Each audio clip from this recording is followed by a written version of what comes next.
don't know if we're not relying on these two. Great. Okay. So, Does anybody have a bottle opener? I don't think it's going to work on that. It also has a cork. let's see if we're after the break. Yeah. All right. We're all drinking non-alcohol anyway. Yeah, we're all drinking non-ouch right now anyway. Partake from Canada. Canada. I'm drinking Arizona Wilderness, Arizona. That's very, very good. Yes, thank you. I pronounced it perfectly. Okay. Get it now, like N-A, Arizona. Arizona.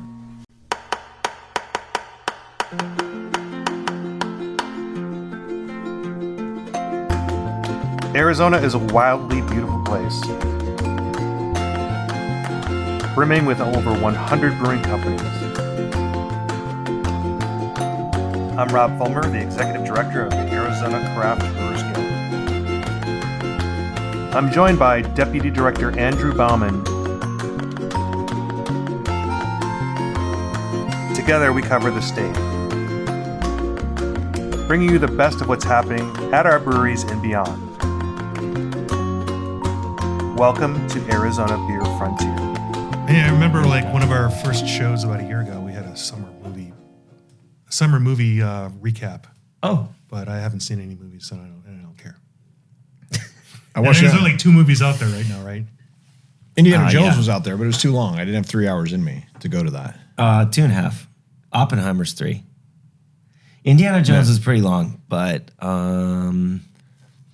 it didn't feel that long. I mean, I watched the Arnold Schwarzenegger documentary on Netflix. I liked it.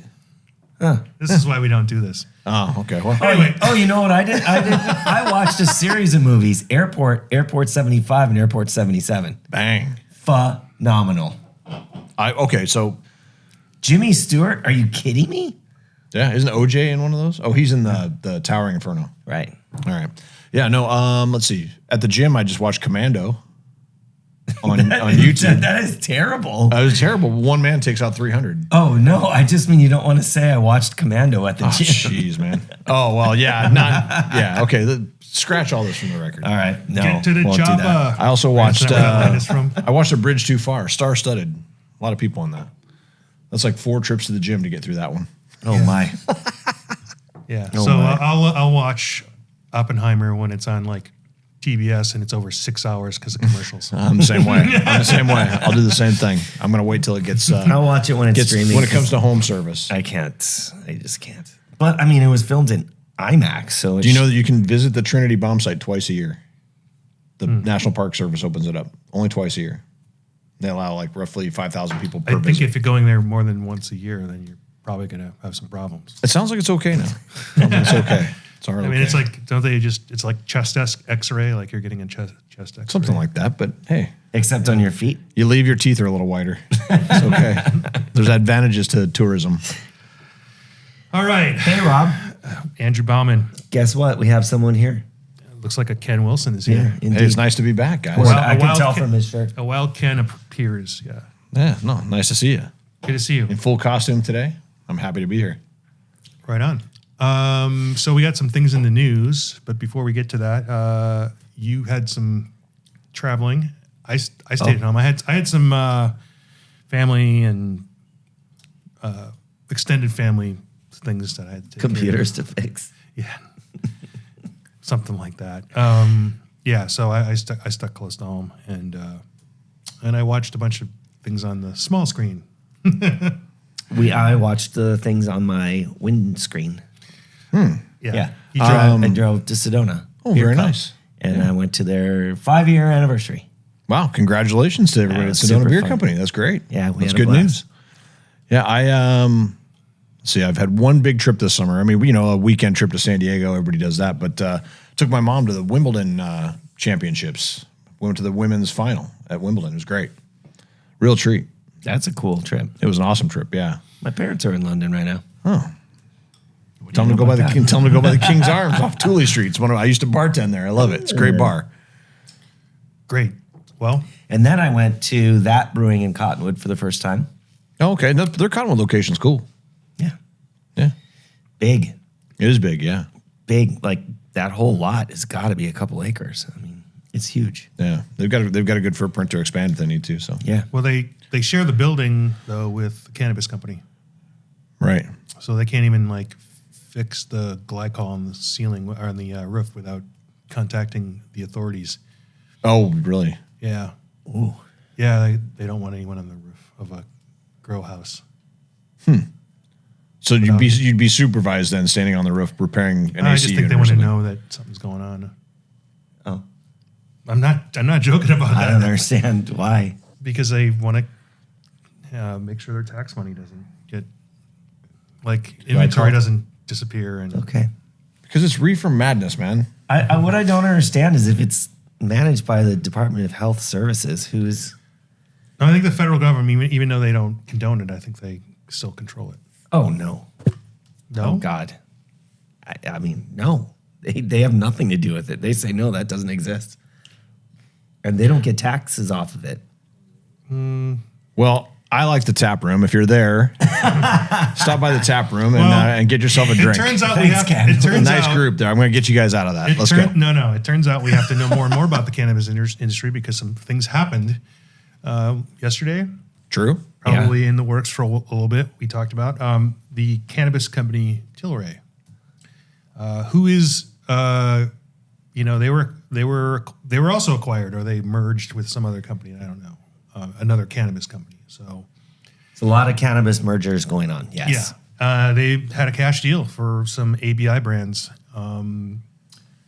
Breckenridge Brewing Company, Blue Point out of New York, 10 Barrel out of Bend, Red Hook, Seattle, Widmer Brothers in Portland, and then the brand Shock Top.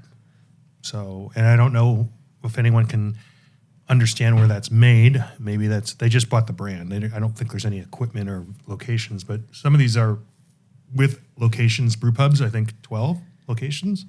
Oh, Something like that. Wow. Yeah. Because 10 Barrel, that was their thing. I mean, they had several locations, not necessarily in Bend, right? No, San Diego, Right. L.A., $85 million. $85 million.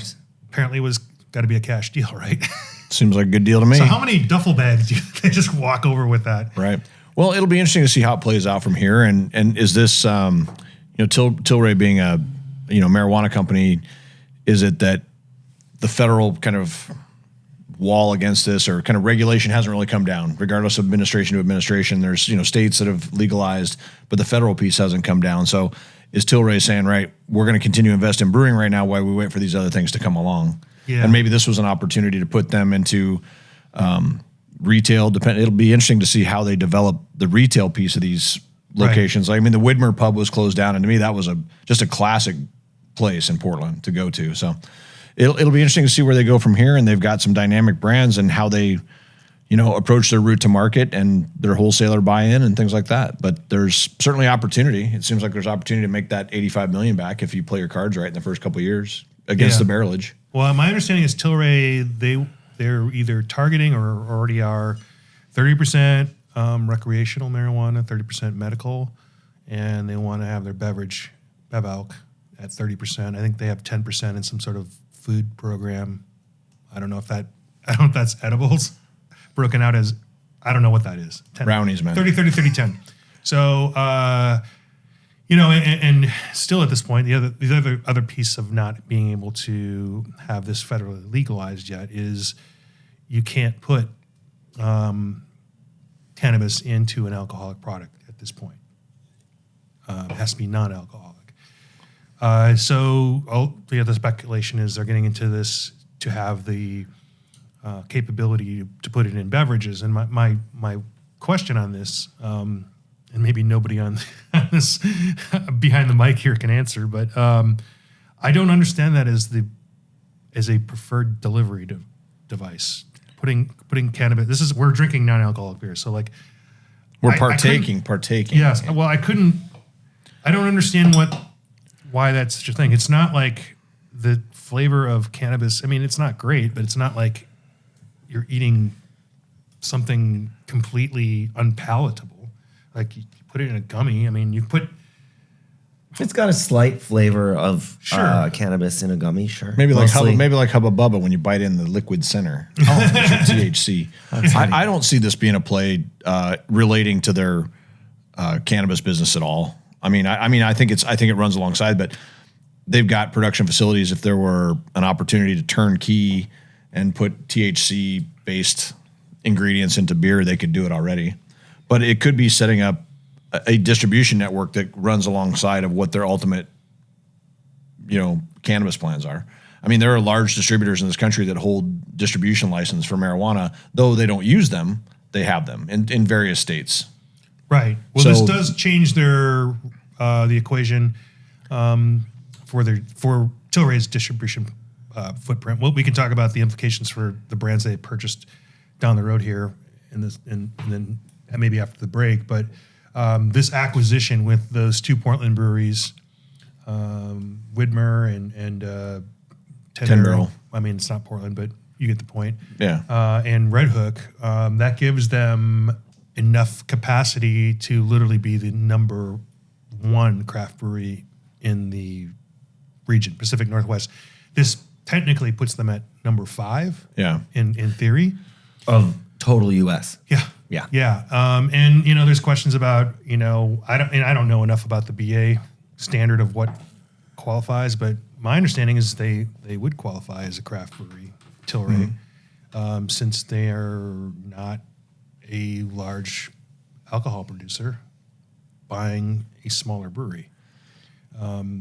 So the analogy would be, as it stands right now, a soft drink beverage company owns Oscar Blues, who is part of everybody who remembers the acquisition. That was part of Fireman's Capital. So it was Oscar Blues, and who else? Help me out here. Well, now there's Avery in there. Highlight. There's Highlight.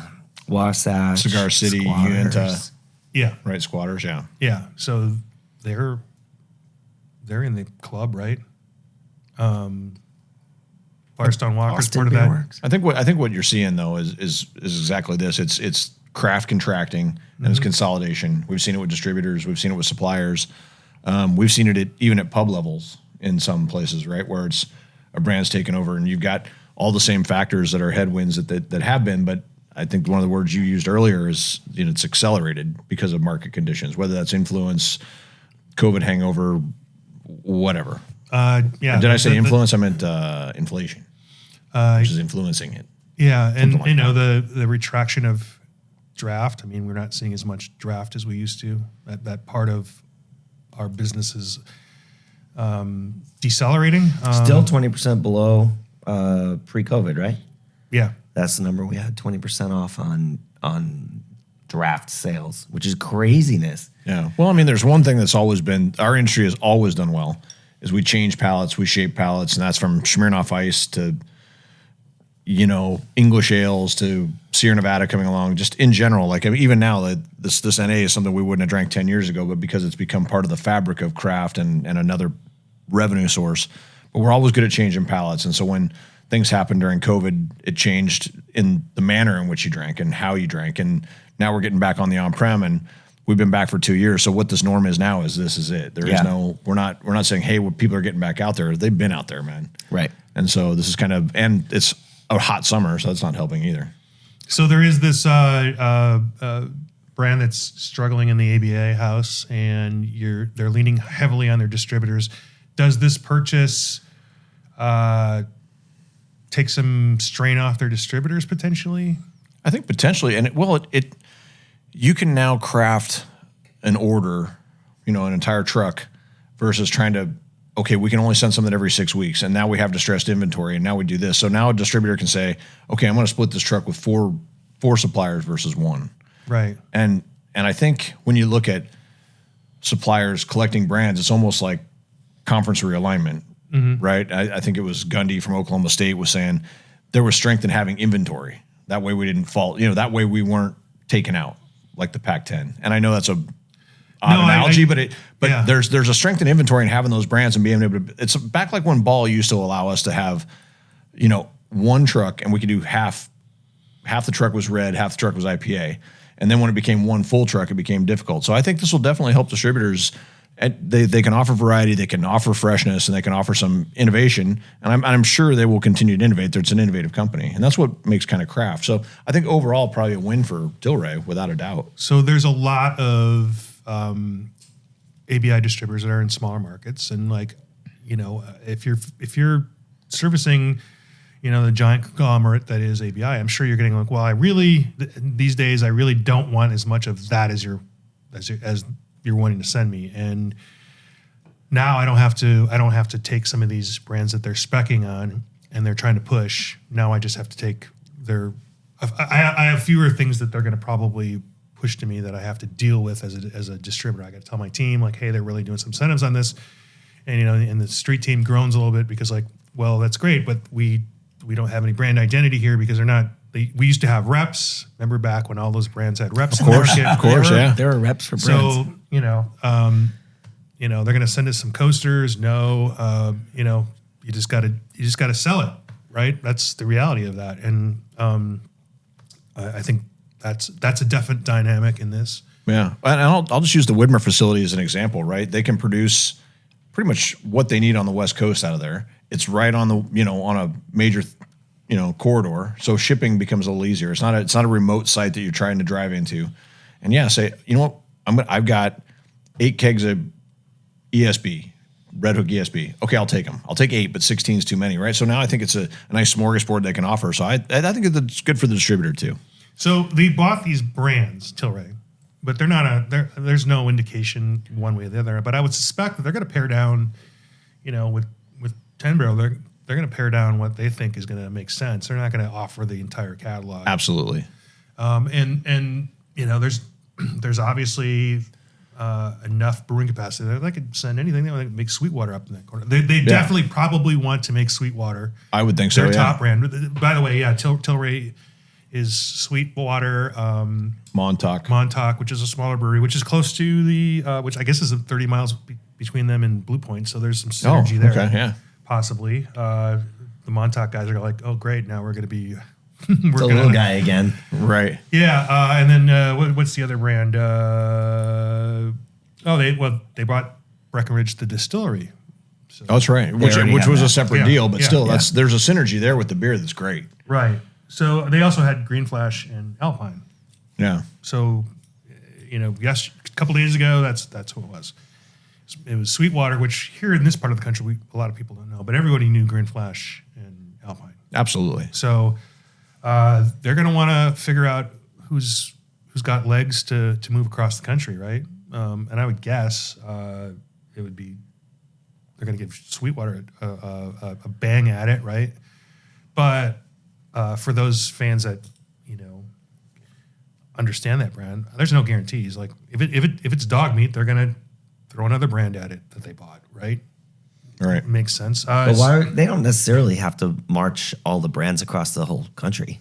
No, but I'm saying they have the ability to get something to stick and produce it in that region and Yeah. save themselves. It's like Pabst in the 70s. Give me that brand. Yeah. Like, we'll brew it. Okay. You can't pay it? I'll take the brand. Yeah. So, right. So, I was reading something. There's entirely not enough jokes about weed and beer in this. Like they did not buy Wicked Weed. That would have been an obvious choice, right? right. Based on the name. But that is one of the brands that's actually successful in that house right now. Although it's not a big part of their portfolio, the craft portfolio. Right. Wicked Weed is one of the smallest of all the purchased brands. It was news to me. I have no idea how big or small they are. It's nothing. We don't have a rule. Well, I guess it'll depend how important some of the retail locations are, right? I mean, obviously the Four Peaks location retail here is very successful. Devil's Backbone's based around a lot of retail. So Yeah. how that evolves or not evolves, I mean, there could be scenarios where the retail is sold off and they keep the brands. I don't know. Goose Island and Wicked Weed are the two brands that they purchased that are exceeding hitting their marks according to the trades I've read. Right. Those are the two that have been rock solid. Although I find that really surprising because like that Bourbon County stuff doesn't seem to move like it used Doesn't to. seem to excite people like Either it used does to. their IPA. Yeah. It just doesn't move. I mean, it gets forced into accounts, but It's on the comp list in Vegas casinos. And you just put it on at every airport, right? But People our, are like, but I'll our, take that. our experience with it has got to be different than the Midwest. I mean, it probably just still destroys in the Midwest, but the Goose Island stuff, the Bourbon County in particular, I don't, doesn't really resonate here. But I don't know. I don't see. Well, Bourbon County was cool when you could only get when there were only 50 cases sent to the state. And then when you send 2,000, there's nothing rare about it anymore. So yeah. So you can buy it anytime. You don't have to go on Black Friday or any of that stuff. Yeah. I don't know. Very, very interesting set of circumstances for sure. So what does this mean here in Arizona, do you think?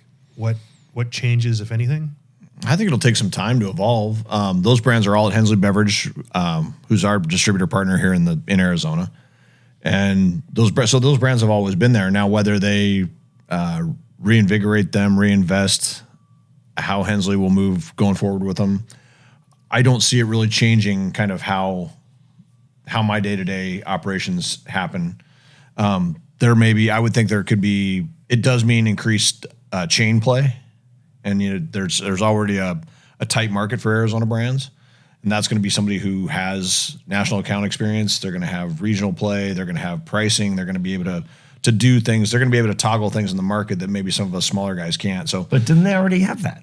they did. But if you're bringing more brands or you're moving into a different, now you've got different things. You're going to try different things. You didn't buy them to leave them exactly how they are. You bought them to fill a truck, and I would guarantee that there'll be presentations for spring resets with this, and how that it may not affect me because I'm going to be in that local bucket, but there will be added pressure on some regional brands that don't have that strength in inventory of other brands to fall back on, right? So I mean, you could walk in and say, okay, well, let's run this. If this doesn't work, I can plug and play this. I can scan this. I can do different things. So, and I don't want to get into price because that's not something I want to discuss, but that would be the only thing that I would see, and how your small bars are going to look at them from a rotation standpoint probably doesn't change.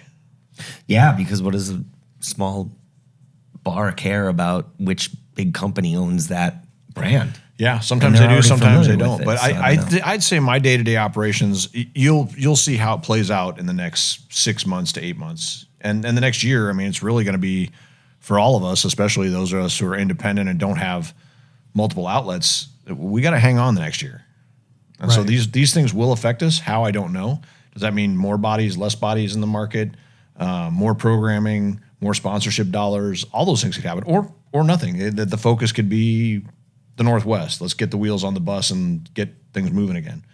So I just stay optimistic, and I just have to do what I can do to be kind of, as some people have said, like there'll be a few hometown heroes who make those sets and people who last, and that's not being bleak. That's being optimistic, that I think we make a good product and we're going to continue to go to market. We have a good relationship with Hensley, who's been great for us.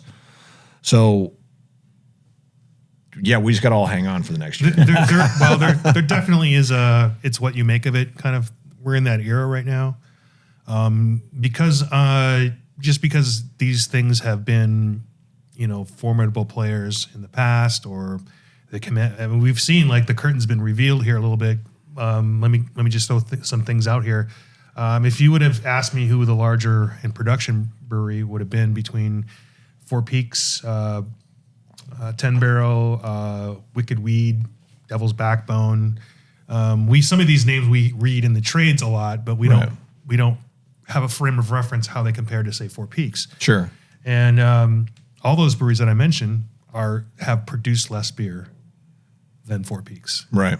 Four Peaks, according to the trades I've read, has been since they were purchased, have gone from somewhere around 90. Their 2022 numbers, according to trades, 140,000 barrels. Yeah.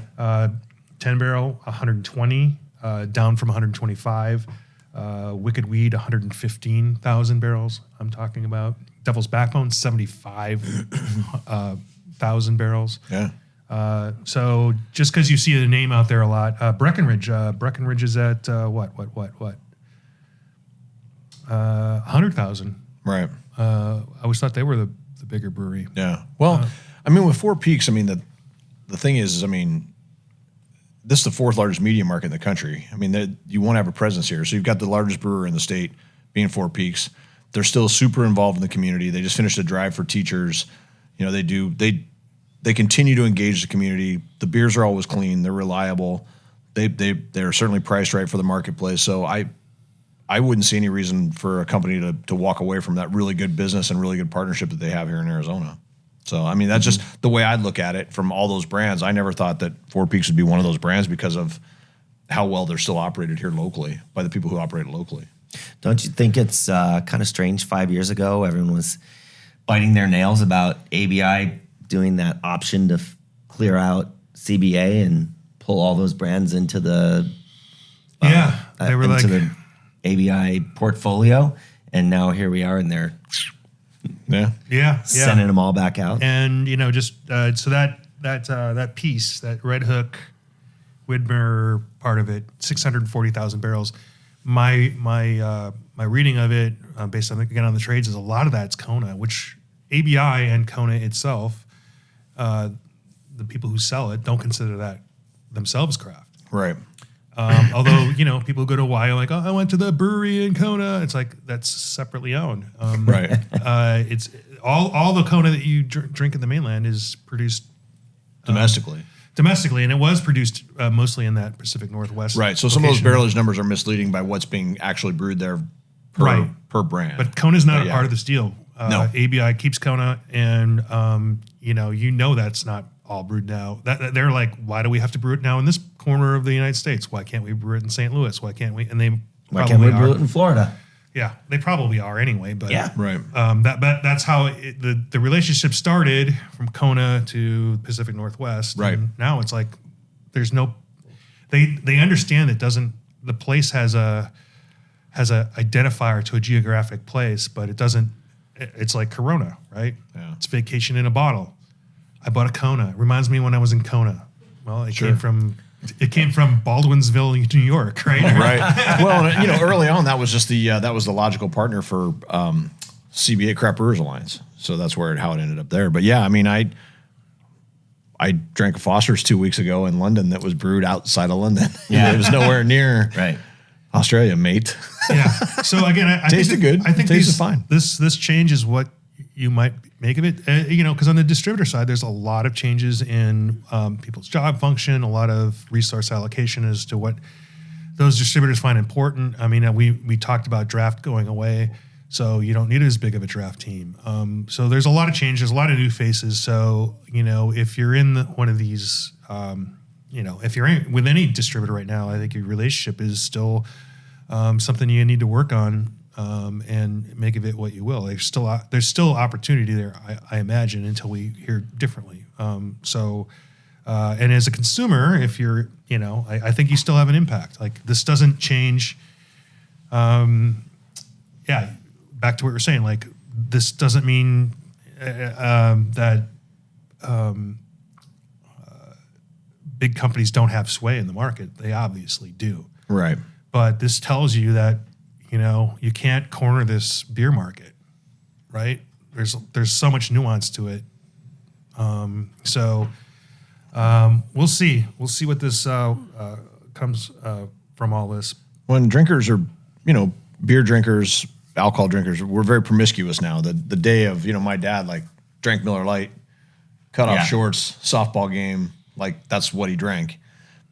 That dedicated brand isn't there like it used to be. Like, you know, well, if they don't have brand X, then we're not going to go to that bar. We go to this one, and that was very much a thing. You know, I'm dating myself, but you know, now it's like, well, you know, hey, I haven't had Widmer in a while, but if they bring back that Hef, that was always really good. If they bring back that original recipe, I want to try it. So, you know, can be a little curious about what's coming back. But it's still not going to become your everyday go-to beer. No, because I work for Lumberyard Brewing Company, Andrew, and those beers are good to go every Those single are day. perfect everyday Our beers, 5 core yeah. brands are fantastic.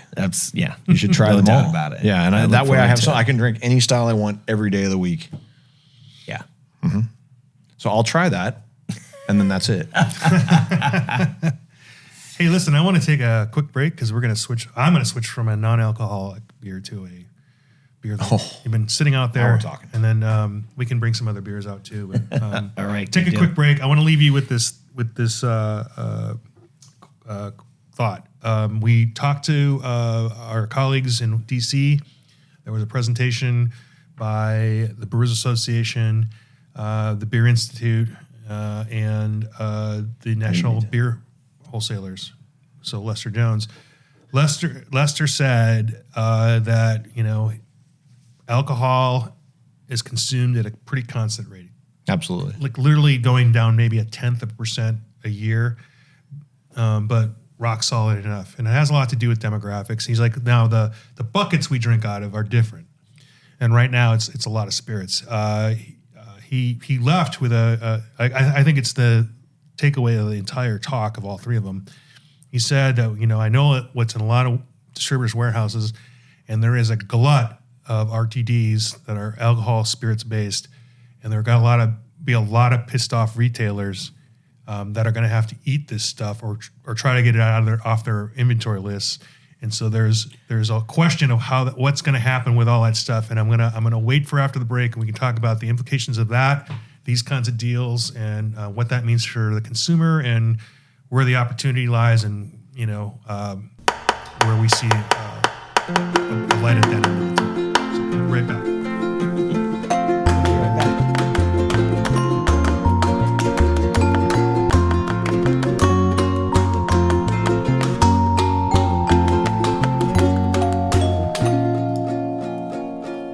This is in my backpack, and this is all you need. I really like that. Yeah. I got it on Amazon. I like it.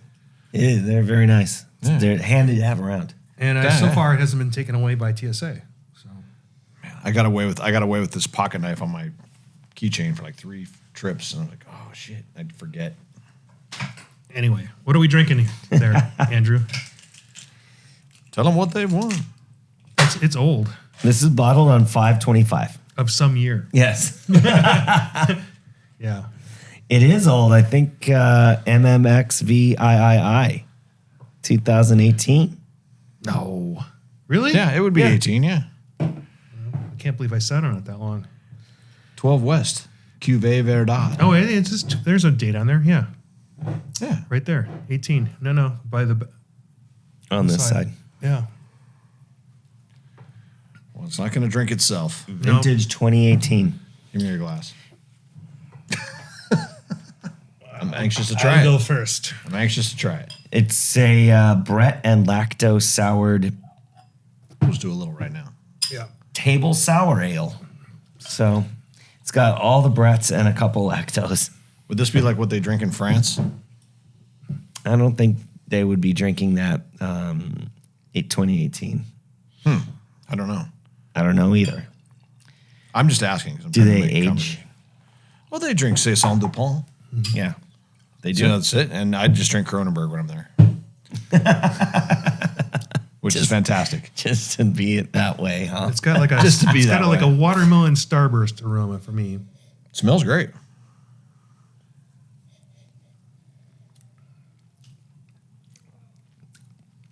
Ooh. I like it. There's a lot of sour in there. There is there I think is it tastes as it should. That's good. I mean, 2018, but there's no off flavors in there. No. It's really nice. Super nice. Yeah. Cheers. Wow. Beer's 5 years old. Amazing. Yeah. That would have been who would have been brewing that? That would have been Noel. Probably. I think he did all of those. I don't think they've done those since. I don't know. Oh, got a little cork piece in there, I think. No, that's just my shadow. Nope, cork piece. Oh well. Very nice. So glad I made you open that. Yeah, it is good. It's really nice. So before the break, I asked about if we're to believe Lester from the beer wholesalers, and I have all kinds of faith in his numbers. 100%. And the fact that he just let that go in a meeting full of craft beer people. He's suggesting that the enthusiasm for ready-to-drink cocktails, spirit-based canned products, mostly, right? They may have overcommitted, and there might be a lot of that stuff that has to be that the distributors are wanting to get off their books by the end of the year. They want to get it out there. So Arizona being one of those markets, I would expect we're going to get a shit ton of it. You see any scan data? I haven't looked at scans on RTDs, no. But I mean, but you're right though, because every beer supplier jumped into the RTD game, and every spirit supplier jumped into the RTD game. And realistically, there's room for Diageo, Brown-Forman, all your usual, obviously you got your Cutwaters and things like that are owned by different entities, but the small guy was never going to get much of a run there. And the fact that it doesn't really have an on-premise outlet. There are some places where it plays. And I'll give you an example, like the Santan RTDs are really good. That Alejandro shared some of those with me. I like them a lot. And they probably have a better than average chance to make it to the market. But there are some that are just But that's going to be a resort play, right? Right. Like, Yeah, you're not there's a restaurant. Your that's restaurant's not going to need that. No. But you've got, like, I'm just saying bigger regional guys who would have dabbled in this. I can't say it, for instance, but let's say a Colorado brewer that has a footprint of 15 states gets into it. They've loaded 15 warehouses with the stuff, no chain commitments. And now it's like, Do we? and now you're asking for your seasonal beer. Hey, can I send some Christmas beer? Well, what are you going to do with all this? So your next ask is predicated on what you do with what's left. I wasn't sure if I got the impression that this was some of our guys. I get No, I don't think it's our guys. I'm just giving it for Yeah. instance, like where really quality products, and like, so I would say like Santan has a better chance to get there versus what I'm saying is like a multi-state distributor. I wouldn't see. That was it. the correlation. That was the they're all correlation just I was trying ending to up draw. as shelf turds. Yeah. However, they don't have to be held cold, and they don't really have an expiration date in the same way beer does. Yeah. They should. Yeah, I mean, if you're putting, especially like a rum and Coke or a whiskey Coke in a can, is going to have an expiration date for sure. Carbonation. It's going to be nasty. I just think, like you said, there's so much of it in warehouses, tons of it. And that's because everybody got into that game.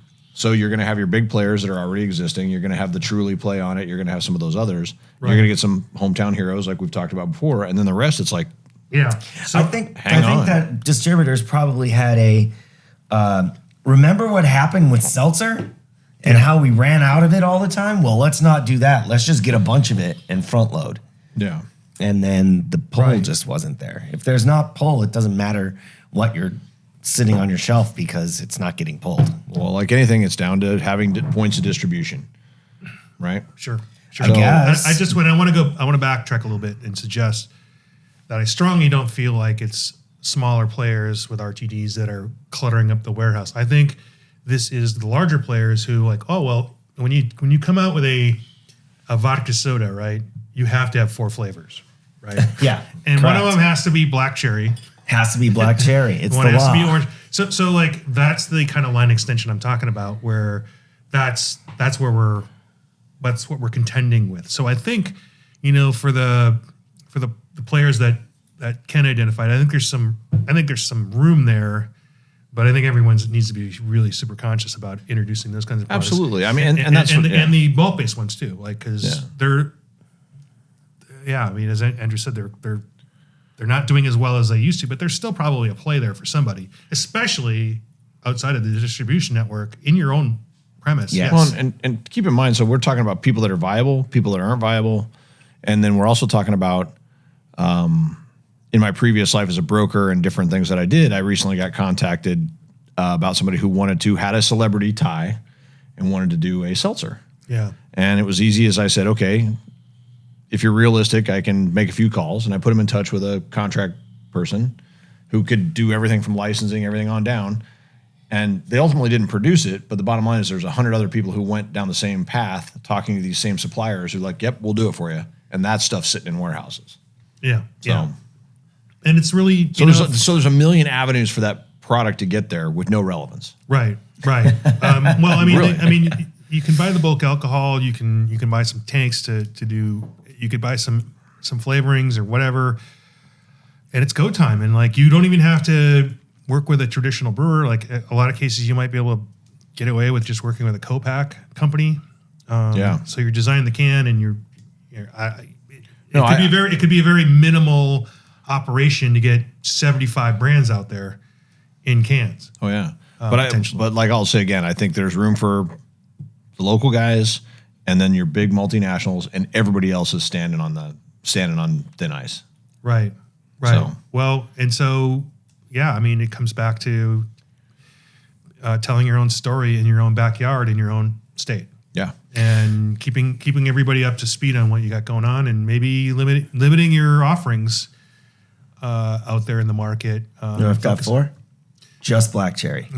Yes. Just black cherry. I'm talking about beer in general too, because Okay. like, you know, as the eye catches Yeah. all the products on a shelf, if it doesn't scream beer, then people are going to lump it in with all these other How about things. rebranding?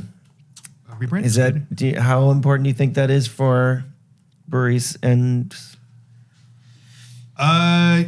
you? You have to be relevant, and What you have kind to of be cycle able. do you think a rebranding needs? Well, when I say rebranding, I'm not even going to say rebranding, right? We recently just redid this Can package, update. right? Just a can update, right? Okay.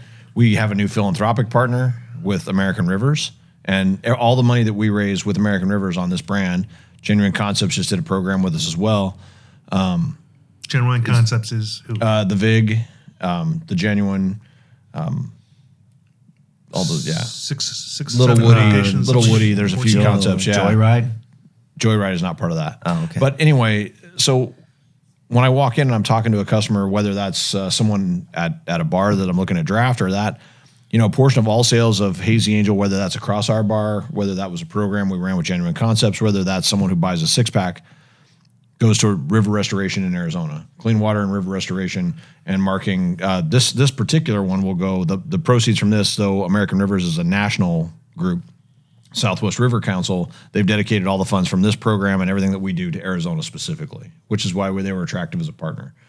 So it's not a rebrand, but it's a new approach to a beer that's been excellent and just played up on what we knew. And we had a professional agency put the can together. And so I think you've got to continue to be relevant so your customers see a different look on the shelf, right? So then when you do introduce a new thing like our Hefeweizen that's going to be coming soon, then it's not a shock to the system. It's not like, I mean, well, let's just go back to Anchor, right? That classic package becomes so classic, you can't change it. And then they changed it and it looked like Twisted Tea.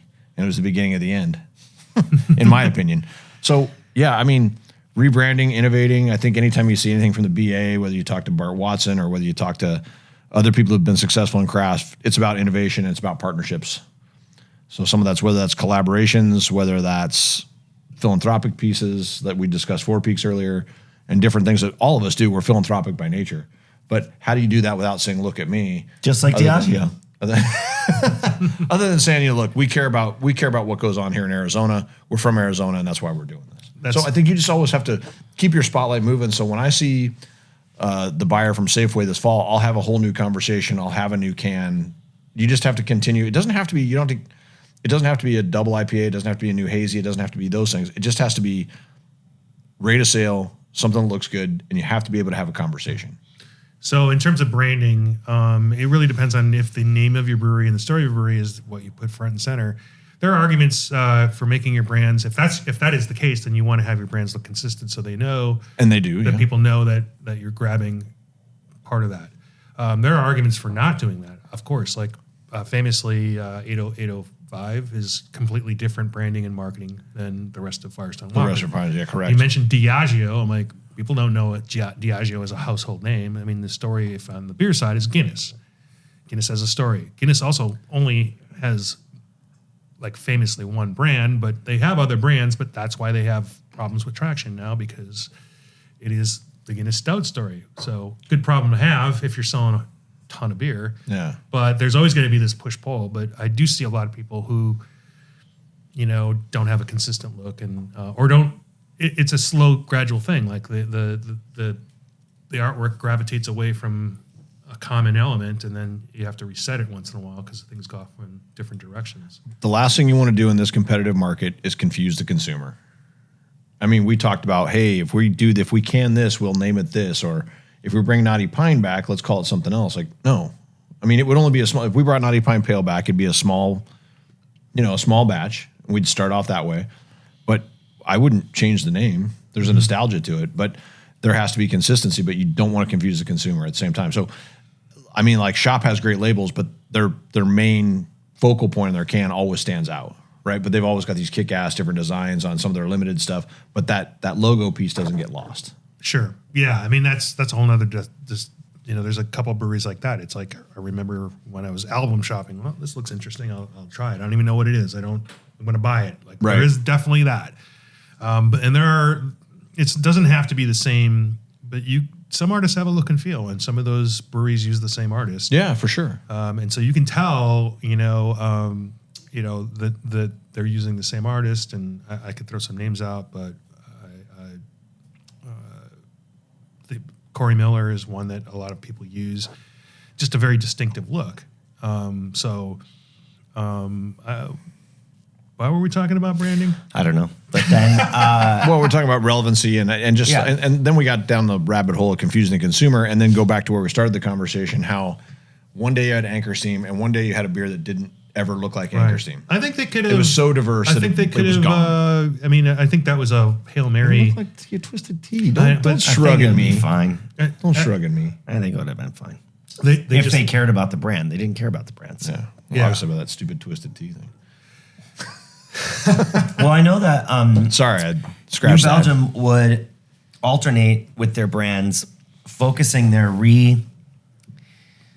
I guess their redesign. They're not changing the brand, but their redesign of their packaging would alternate between highlighting New Belgium as the brewery, and the next time it would come out, they would highlight Fat Tire as the beer, Right. or 1554, whatever it was. They would change the packaging regularly and ride that wave of which one are we going to be highlighting this time? Sure. New Belgium or the brand itself. So I just found that interesting. And then now they've changed their formula and changed their Yeah. their look. And I saw Sam Adams is remastered and brighter now. Hey, yeah. I maybe haven't that had any of these it can't beers. hurt, right? I mean, when you've gone that far, you got to Right. try and do something. Right. So I maybe here in a year went, hey, we changed up the Flag IPA. No, no, that's not happening. That's not happening. But yeah, Well, I think in the case of New Belgium Fat Tire, it wasn't. They just changed the formula recipe. They literally changed the style. they changed everything Yeah. about it. Yeah. They changed everything about it. Kept the name. Yeah. But it, and you could talk about this a little bit, Ken, in terms of getting things in the grocery store sets. I mean, you get one on the set, and you obviously want two. You want a backup plan, and when you can't get two, you sometimes you come up with a plan. If they don't take this, we're going to give them this, or Right. we see the trajectory on this one going up, even though right now our first slot is a volume leader. You make some inferences about what's going on in the market. So in effect, you're cannibalizing your own spot, but you're positioning a beer that's going to have some more volume. It's about preservation, right? So where we lost some ground on certain packages in the spring, we gained them back with the new hazy cans, right? So it's kind of a balance, right? So if you feel like you're just not at risk, then you can just let it ride. But we've changed that. I'll just use Flagstaff IPA. We've changed that can from the time I started, basically 4 times to where it's at now. But not a drastic difference where it's not unrecognizable, but where it looks refreshed on there. But ultimately, the way craft is right now, everybody's at risk, and if you're going to fall back, then you need to have another 12-ounce play or another 16-ounce play. Just saying, hey, my trends are better than most, but I need something. So you always need to have something down the pipe that at least maybe that buyer says, okay, well, I like this brewery, I like this brand, this brand's been good to me, and they switch it. And other times they'll make decisions that make no sense at all. But So- you have to. And then there's always the changing of people that are making the decisions. You might establish this great relationship with the person for several years, and then, boop, they're gone. Someone Right. else is there. Now we're starting all over at zero, and yeah. they've never been to Arizona before. And And then I come to them, I say, hey, I got this new RTD, and they throw me right out of the office. they say, give me a warehouse full. This one's better than the last one. Yeah, it can be tricky. It certainly can be. And Wonderful. also, I'm not rinsing, so and No, that's we've- fine. As we've said before, they're not making more shelves. There's not more shelf space showing up. I'm doing the beer rinse. There's fewer shelves showing up. Absolutely.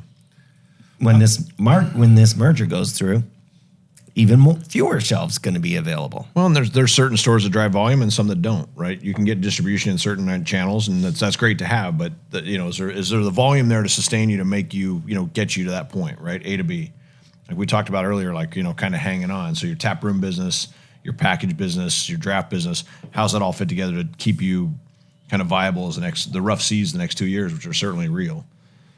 So, I just wanted to get a good pour of the Hazy Angel. oh, fantastic. So Beer looks good. it's out of focus, but it's on focus on one of these cameras somewhere. Well, and this beer came about because we did a single hop beer called Bright Angel IPA, and we used to send that down to Phantom Ranch.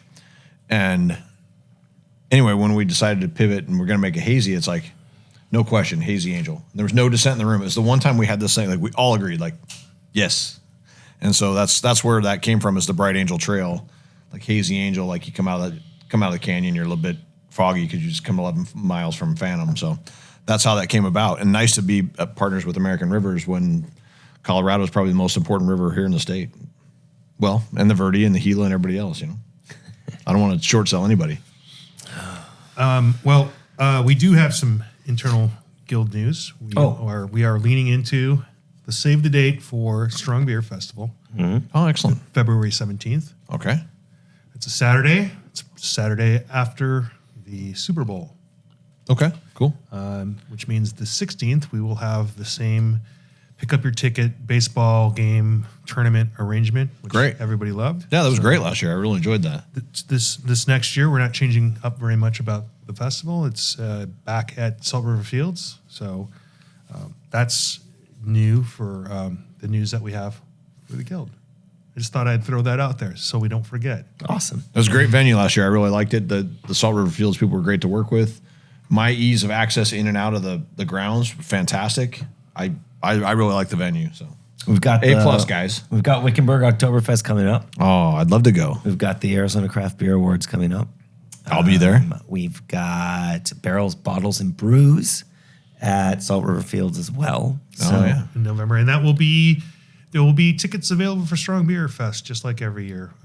There'll be some sort of a discount if you buy it at the venue. There'll be some early bird specials before that. So as long as you have that February 17th date and you pay attention to what we got going on festival-wise, you're always going to get the opportunity. We'll also be starting our 25-year anniversary with the Guild. So we have some tackers. We have a new design that we'll probably put on some merch. We'll put it on the Strong Beer merch because the celebration probably starts in October and ends around Beer Week of 2024. So little things, right? Little celebrations. I just got the email here from Mr. Barkley.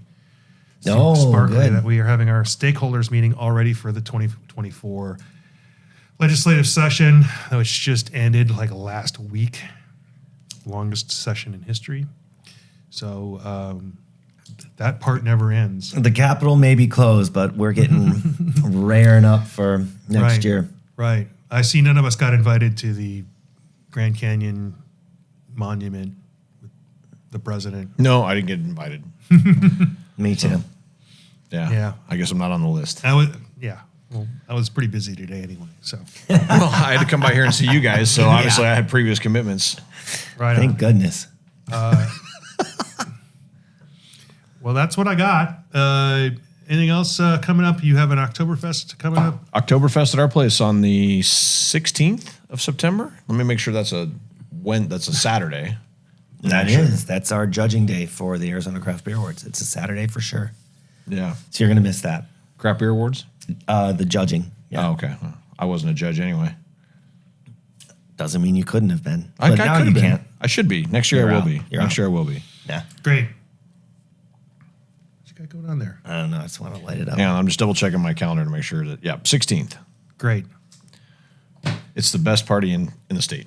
That's my favorite. That's my favorite event of the year. That's the one event I love. I love that. That's I cool. absolutely love that event. Tell us what it's all about. Well, last year we raised $22,000 for High Country Humane Society. It's our number one charity that we deal with there at the brewery. Winnie's dad actually started that back years ago. I'm not sure the dates, but we continue to support it. Last year we had 11 dogs adopted on the site that day. Stein holding contests. All the Northern Arizona breweries show up and bring their kind of seasonal beers, and we hang out for the day, and we get an extension of premise and put picnic tables down. It's a really good time. Rob's been up there before. It's been good. Yeah. So it's Brought a dog. a lot. Yeah. And got a dog. And Lederhosen. We're Lederhosen. You got to wear lederhosen if you're coming up. So we're not quite as strict as say Munich, but it's always a nice touch when you have a nice pair of lederhosen. Well, right on. So I'm going to say thanks for joining our podcast. Yeah, thanks for having me. It's not a beer podcast. It's a podcast about beer. You Even bought better. a lot more beer today than it usually is. Oh, okay. Well, that's good. Yeah. All right. Cheers, guys. Cheers, guys.